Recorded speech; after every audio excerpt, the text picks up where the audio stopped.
Hi everyone, welcome to news latest updates. ఈరోజు ఒక main important notification అయితే వచ్చింది ఫ్రెండ్స్. దీనికి సంబంధించిన పూర్తి వివరాలు మనం ఈ వీడియోలో తెలుసుకుందాం.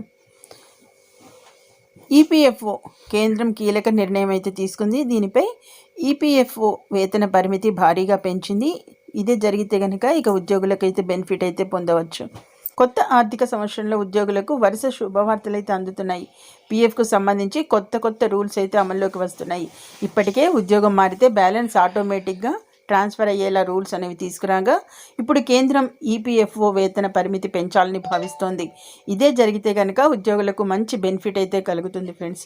ఇక ఈ వివరాలన్నీ మనం ఇప్పుడైతే క్లియర్గా తెలుసుకుందాం. ముఖ్యంగా వివరాల్లోకి వెళ్ళే ముందు మన ఛానల్ ఏదైతే న్యూస్ లేటెస్ట్ అప్డేట్ ఛానల్ని ఇంకా ఎవరైనా సబ్స్క్రైబ్ చేసుకోకపోతే కనుక వెంటనే సబ్స్క్రైబ్ చేసుకుని రెగ్యులర్గా వాచ్ చేస్తూ ఉండండి. వీడియోని ఇంకా లైక్ చేయకపోతే వెంటనే లైక్ చేయండి ఫ్రెండ్స్. ఎందుకంటే ఎప్పటికప్పుడు న్యూస్ లేటెస్ట్ అప్డేట్స్ ఏవైతే ఉన్నాయో అవన్నీ మీ మొబైల్లో నోటిఫికేషన్గా పొందాలంటే ఛానల్ని తప్పకుండా సబ్స్క్రైబ్ చేసుకుని రెగ్యులర్గా వాచ్ చేయడంతో పాటు పక్కనున్న బెల్ ఐకాన్ని ట్యాప్ చేసి అందులోని ఆల్ అనే ఆప్షన్ని కూడా యాక్టివేట్ చేసుకోండి.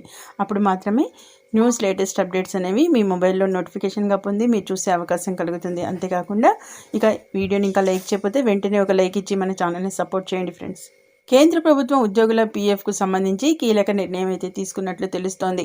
ఎంప్లాయీస్ ప్రావిడెంట్ ఫండ్ ఆర్గనైజేషన్ ఉద్యోగుల భవిష్య నిధి సంస్థ ఏదైతే ఈపీఎఫ్ఓ కింద ఉన్న ఉద్యోగుల గరిష్ట వేతన పరిమితిని పెంచాలని కేంద్రం యోచిస్తోంది. ప్రస్తుతం ఈ పరిమితి 15,000గా ఉంది.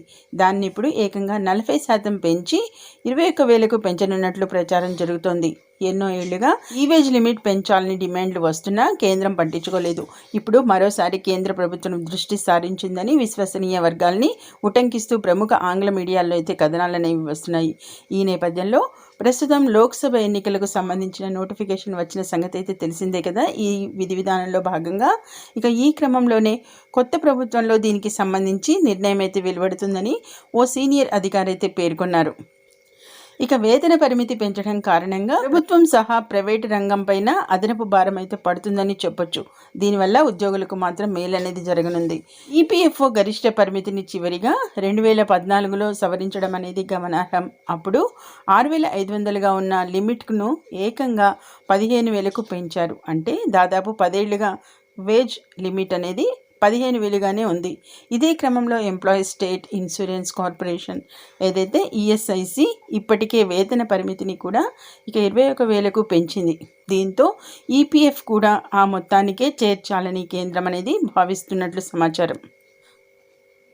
ఈ విధి విధానంలో భాగంగా ఉద్యోగులకు ఎలా బెనిఫిట్ అనేది ఇప్పుడు మనం తెలుసుకుందాం. ముఖ్యంగా పీఎఫ్ వేతన పరిమితి పెంచినట్లయితే ఉద్యోగుల భవిష్య నిధి అకౌంట్కు జమ అయ్యే మొత్తం కూడా ఆ మేరకు పెరుగుతుంది.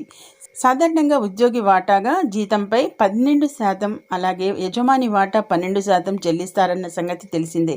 ఉద్యోగి వాటా 12% మొత్తం పీఎఫ్ అకౌంట్లోనే జమ అవుతుంది.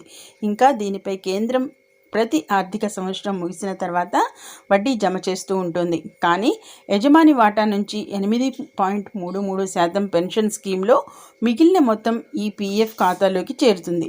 ఇప్పుడు గరిష్ట వేతన పరిమితి పెంచినట్లయితే అదే మేర ఉద్యోగి యజమాని చెల్లించాల్సిన వాటా పెరుగుతుంది. తద్వారా ఈపీఎఫ్ఓ ఈపీఎస్ అకౌంట్లలో జమ అయ్యే మొత్తం కూడా పెరుగుతుంది. దీంతో రిటైర్మెంట్ సమయానికి ఉద్యోగి తన పీఎఫ్ అకౌంట్లో నిల్వల్ని పెంచుకునేందుకు దోహదం చేస్తుంది. చూసారు కదా, ఎప్పుడైతే కేంద్రం అనేది ఈ సంచలన నిర్ణయం తీసుకున్న నేపథ్యంలో ఇక ఈపీఎఫ్ఓ వేతన పరిమితిని భారీగా పెంచుతున్న నేపథ్యంలో ఇక ఉద్యోగులకైతే ఈ పలు విధాలుగా అయితే బెనిఫిట్ అనేది పొందుతున్నారు. మరిన్ని ఇలాంటి లేటెస్ట్ ఇంపార్టెంట్ అప్డేట్స్ అనేవి మీ మొబైల్లో నోటిఫికేషన్గా పొందాలంటే వెంటనే న్యూస్ లేటెస్ట్ అప్డేట్ ఛానల్ని తప్పకుండా సబ్స్క్రైబ్ చేసుకుని రెగ్యులర్గా వాచ్ చేస్తూ ఉండండి ఫ్రెండ్స్. అంతేకాకుండా ఇప్పటివరకు వీడియోని ఇంకా లైక్ చేయకపోతే వెంటనే ఒక లైక్ ఇచ్చి మీ సపోర్ట్ మన ఛానల్కి అందించండి. Okay, thank you for watching.